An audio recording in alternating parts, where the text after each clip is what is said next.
এসময়ৰ কথা যেতিয়া মা পাৰ্বতীয়ে ভগৱান শিৱৰ সৈতে কৈলাশ পৰ্বতত বিশ্ৰাম কৰি আছিল।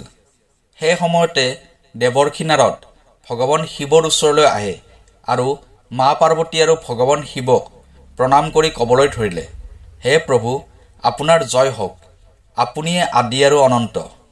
প্ৰভু, মই আজি পৃথিৱীলোকত ভ্ৰমণ কৰি থাকোঁতে মই দেখিছিলোঁ যে বহুত স্ত্ৰীয়ে শিৱ মহাপুৰাণ পাঠ কৰি আছিল আৰু আপোনাৰে পূজা অৰ্চনা শ্ৰদ্ধা ভক্তিৰে কৰি আছিল। যি মহিলাই সৰ্বগুণ সম্পন্ন স্বামী পাব বিচাৰে তেওঁলোকে আপোনাকে জল অৰ্পণ কৰে, সোমবাৰৰ দিনা উপবাস তথা নিৰ্জলা ব্ৰত পালন কৰে, আপোনাকে পৰমেশ্বৰ ৰূপত পূজা কৰে। হে প্ৰভু, আপোনালোকৰ নিচিনা পতিপত্নী হৈ 7 জনমৰ বাবে বান্ধোনত বান্ধ খাই যায়। হে প্ৰভু, এটা শাশ্বত সত্য এইটোও হয় যে ভগৱান শিৱ আৰু মা পাৰ্বতীৰ যোৰা তিনিওটা লোকতে অনন্ত কালৰে পৰা প্ৰখ্যাত হৈ আছে। কিন্তু মই আজি এটা বিচিত্ৰ ঘটনা দেখিলোঁ যে কিছুমান মহিলাই স্বামীৰ চকুত ধূলি দি অন্য পুৰুষৰ সৈতে অনৈতিক সম্বন্ধ বনাই আছিল। এইটো দেখি মোৰ মনত 3টা প্ৰশ্ন জাগ্ৰত হৈছে। হে প্ৰভু, মই এই 3টা প্ৰশ্নৰ উত্তৰ বিচাৰিয়ে আপোনাৰ ওচৰলৈ আহিছোঁ। কৃপা কৰক আৰু এই ভক্তৰ আশংকা দূৰ কৰক। তেতিয়া ভগৱান শিৱই ক'বলৈ ধৰিলে, হে নাৰদ মুনি, আপুনি আপোনাৰ শংকাবোৰৰ কথা নিসংকোচ হৈ কওক, মই নিশ্চয় আপোনাৰ শংকাবোৰ দূৰ কৰিম। তেতিয়া দেৱৰ্ষি নাৰদে ক'বলৈ ধৰিলে, হে প্ৰভু, মোৰ প্ৰথম প্ৰশ্নটো হ'ল যে কি পাপৰ ফলত মহিলাসকলে পৰপুৰুষৰ সৈতে সম্বন্ধ কৰে। মোৰ দ্বিতীয় প্ৰশ্নটো হ'ল যে স্বামীক প্ৰতাৰণা কৰা মহিলাসকলৰ কি হয়। আৰু মোৰ তৃতীয় প্ৰশ্নটো হ'ল মহিলাসকলে নিজৰ স্বামীৰ বাহিৰে অন্য পুৰুষৰ সৈতে সম্বন্ধ কৰিলে কেনেকুৱা পাপ হয়। তেতিয়া ভগৱান শিৱই ক'বলৈ ধৰিলে, হে নাৰদ মুনি, আপুনি সমস্ত নাৰী জাতিৰ কল্যাণৰ বাবে মহত্বপূৰ্ণ প্ৰশ্ন কৰিছে। এই প্ৰশ্নবোৰৰ উত্তৰ মই আপোনাক এই কাহিনীটোৰ মাধ্যমেৰে দিব বিচাৰিছোঁ। আপুনি এইটো মনোযোগেৰে শুনিব। যিসকল স্ত্ৰী পুৰুষে এই কাহিনীটো মনোযোগেৰে শুনে তেওঁলোকৰ সকলোবোৰ মনোকামনা পূৰ্ণ হৈ যায় তথা তেওঁলোকে মনে বিচৰা জীৱনসংগী লাভ কৰে। যিয়ে এই কাহিনীটো প্ৰচাৰ কৰে তেওঁৰ ওপৰত মোৰ কৃপাদৃষ্টি সদায় থাকে। তেতিয়া দেৱৰ্ষি নাৰদে ক'বলৈ ধৰিলে, হে প্ৰভু, মই এই কাহিনীটো সম্পূৰ্ণ মনোযোগেৰে শুনিম আৰু ইয়াৰ প্ৰচাৰ কৰিম। তেতিয়া ভগৱান শিৱই ক'বলৈ ধৰিলে, প্ৰিয় দৰ্শক, আছামিজ এষ্ট্ৰলজীলৈ আপোনাক স্বাগতম জনাইছোঁ। মই এষ্ট্ৰলজাৰ ধীৰাজ শৰ্মা। ভিডিঅ'টো ভাল লাগিলে শ্বেয়াৰ কৰি দিব আৰু কমেণ্ট বক্সত ওম নমঃ শিৱায় নিশ্চয় লিখিব। প্ৰিয় দৰ্শক, যদি আপোনাৰ ব্যক্তিগতভাৱে কিবা সমস্যাত ভুগি আছে আপুনি, তেনেহ'লে আমাৰ ভিডিঅ'ৰ স্ক্ৰীণত দিয়া নম্বৰত আমাৰ সৈতে যোগাযোগ কৰিব। আমি আপোনাৰ সমস্যাবোৰ সমাধান কৰিবলৈ চেষ্টা কৰিম। এতিয়া ভিডিঅ'ৰ পৰৱৰ্তী অংশলৈ আগুৱাই যাওঁ। তেতিয়া ভগৱান শিৱই ক'বলৈ ধৰিলে, হে নাৰদ মুনি, এসময়ৰ কথা ব্ৰহ্মাই যেতিয়া সৃষ্টি নিৰ্মাণ কৰাৰ কাৰ্য আৰম্ভ কৰিছিল তেতিয়া স্ত্ৰীসকলক ৰচনা কৰিবলৈ বহুত বছৰৰ অভ্যাস কৰি প্ৰতিটো অংগ আৰু সেই অংগবোৰৰ ভিতৰত থকা গুণৰ ৰচনা কৰিব লগা হৈছিল। মনটোক অতি জটিল প্ৰকাৰেৰে নিৰ্মাণ কৰিব লগা হৈছিল। সেয়েহে মহিলাসকলৰ মন বুজি পোৱাটো বহুত কঠিন হয়। মহিলাসকলৰ মনৰ ভিতৰত সৰলতা আৰু নিষ্ঠুৰতা দুয়োটা বস্তুৱেই দিয়া হৈছিল। ঠিক সেইদৰে ব্ৰহ্মাই নিজৰ শৰীৰৰ পৰা এজনী কন্যা উৎপন্ন কৰিছিল যাৰ নাম অহিল্যা আছিল। এই অহিল্যাক দিয়া এটা অভিশাপৰ বাবে আজি বহুত স্ত্ৰীয়ে পৰপুৰুষৰ সৈতে সম্বন্ধ কৰে। এই অহিল্যাৰ কাহিনীটোত আপুনি সকলোবোৰ প্ৰশ্নৰ উত্তৰ পাই যাব। দেৱী অহিল্যা অত্যন্ত সুন্দৰী, গুণৱতী, চৰিত্ৰৱান স্ত্ৰী আছিল। অহিল্যাই বৰদান লাভ কৰিছিল যে সকলো সময়তে এজনী দেখাত 16 বছৰীয়া গাভৰু ছোৱালীৰ দৰে হৈ থাকিব আৰু কেতিয়াও তেওঁৰ সৌন্দৰ্য কমি নাযায়। তাৰপিছত এদিন ব্ৰহ্মাই অহিল্যাক শিক্ষা লাভ কৰাৰ বাবে মহাঋষি গৌতমৰ আশ্ৰমত পঠাই দিছিল। অহিল্যা ইমানেই সুন্দৰী আছিল যে তাইক পত্নী ৰূপত পাবলৈ দেৱ দানৱ সকলোৱে ইচ্ছা কৰিছিল। মহাঋষি গৌতমৰ আশ্ৰমত সম্পূৰ্ণ সুৰক্ষিতভাৱে শিক্ষা গ্ৰহণ কৰাৰ পিছত মহাঋষি গৌতমে অহিল্যাক ব্ৰহ্মাৰ ওচৰলৈ পঠাই দিব বিচাৰিলে। তেতিয়া মহাঋষি গৌতমৰ মনৰ পবিত্ৰতা দেখি অহিল্যাৰ বিবাহ ব্ৰহ্মাই মুনি গৌতমৰ সৈতে কৰাই দিলে আৰু ব্ৰহ্মাই মহাঋষি গৌতমক ক'লে যে আপোনাৰ নিচিনা যোগ্য স্বামী এই সংসাৰত কোনো নাই। তাৰপিছত ভগৱান শিৱে আকৌ ক'বলৈ ধৰিলে, হে নাৰদ মুনি, এনেকৈ কিছুদিন যোৱাৰ পিছত যেতিয়া দেৱী অহিল্যাই গংগা নদীত গা ধুবলৈ গৈছিল, সেই সময়তে দেৱৰাজ ইন্দ্ৰ সেই বনতে ঘূৰি ফুৰিছিল। যেতিয়া ইন্দ্ৰৰ কুদৃষ্টি অহিল্যাৰ ওপৰত পৰিল, তেতিয়া অহিল্যাৰ ৰূপ যৌৱনত মোহিত হৈ দেৱৰাজ ইন্দ্ৰ অহিল্যাক পাবলৈ উন্মত্ত হৈ পৰিল। যেতিয়া ইন্দ্ৰই গম পালে যে অহিল্যাৰ বিবাহ ঋষি গৌতমৰ সৈতে হৈছে, তাৰ পিছতো ইন্দ্ৰই অহিল্যাৰ পিছ এৰি দিয়া নাছিল। দেৱৰাজ ইন্দ্ৰই দেৱী অহিল্যা আৰু মহাৰিষি গৌতমৰ সকলোবোৰ গতিবিধি প্ৰতিদিনে লক্ষ্য কৰি থাকিবলৈ ধৰিলে। আৰু এদিন দেৱৰাজ ইন্দ্ৰই চন্দ্ৰৰ ওচৰলৈ গ'ল। ভগৱান শিৱে আকৌ ক'বলৈ ধৰিলে, হে দেৱৰ্ষি, যেতিয়াই কোনোবা ব্যক্তিয়ে নিজৰ মিত্ৰ নিৰ্বাচন কৰে, তেতিয়া তেওঁলোকৰ বিচাৰধাৰা একেই হয়। যেনে কোনোবা চোৰৰ মিত্ৰ চোৰে হয় আৰু ভাল মানুহৰ মিত্ৰ ভালে হয়।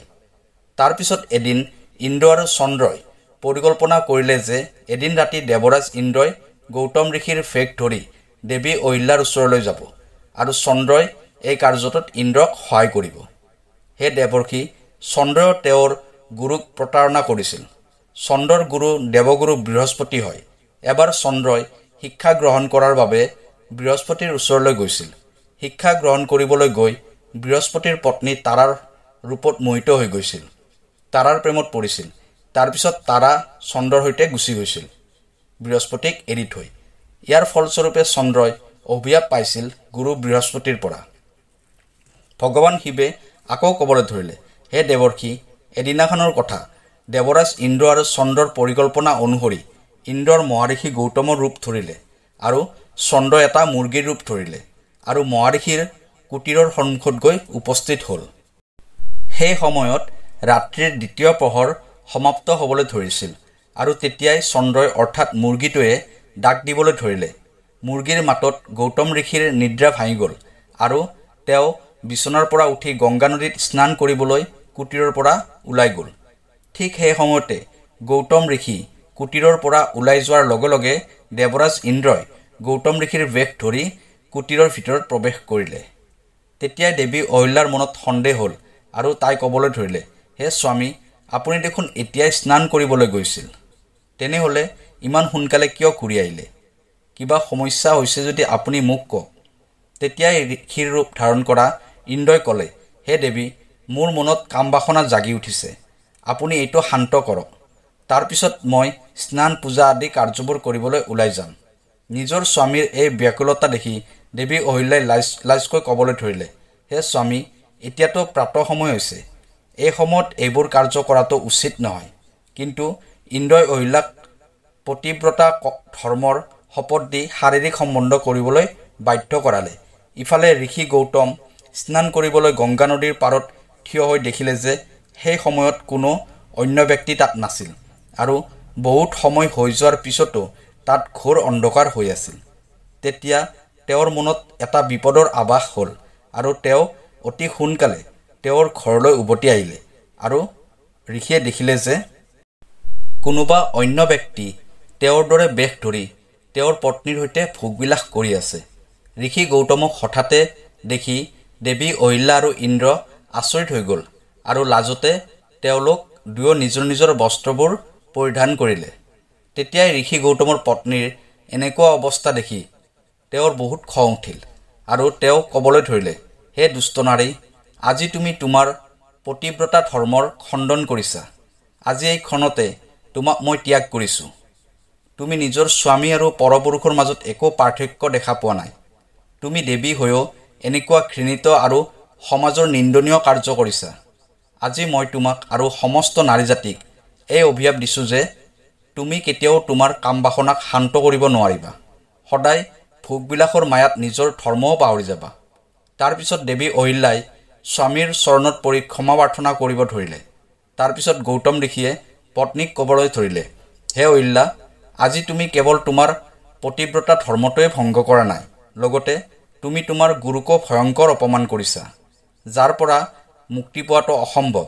মই তোমাক অভিশাপ দিছোঁ, এই সময়তে তুমি এটা শিল হৈ যোৱা।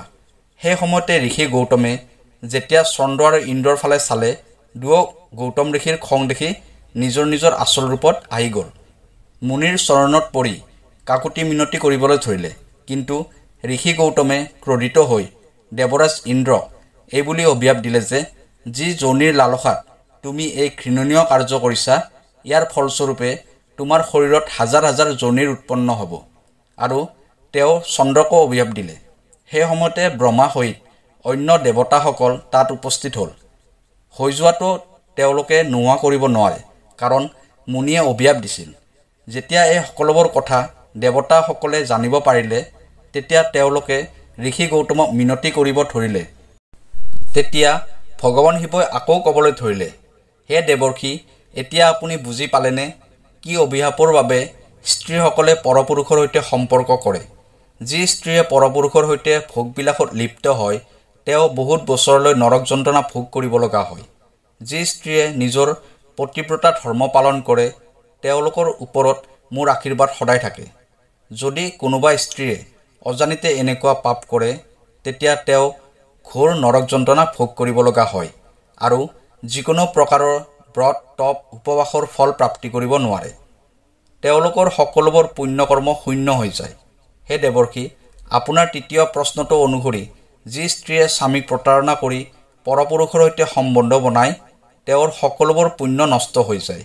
আৰু যি পুৰুষে অন্য পৰ নাৰীক জবৰদস্তি কৰে নাইবা বাধ্যত পৰি এনেকুৱা কাৰ্য কৰে, সেই পুৰুষো মৃত্যুৰ পিছত নৰক যন্ত্ৰণা ভোগ কৰিব লগা হয় আৰু পিছৰ জন্মত সেই পুৰুষে কিন্নৰৰ ৰূপত জন্ম লাভ কৰে। হে দেৱৰ্ষি, মই আপোনাৰ সকলোবোৰ প্ৰশ্নৰ উত্তৰ দিলোঁ। তেতিয়া দেৱৰ্ষি নাৰদে ক'বলৈ ধৰিলে, হে প্ৰভু, আজি মই ধন্য হৈ গ'লোঁ। আশা কৰোঁ আপোনাৰ এই কাহিনীটো শুনি ভাল লাগিলে। ভিডিঅ'টো শ্বেয়াৰ কৰি দিব আৰু কমেণ্টত সম্পূৰ্ণ শ্ৰদ্ধা ভক্তিৰে লিখিব হৰ হৰ মহাদেৱ। অহাকালি আকৌ লগ পাম অন্য এটা ভিডিঅ'ত। তেতিয়ালৈ নমস্কাৰ।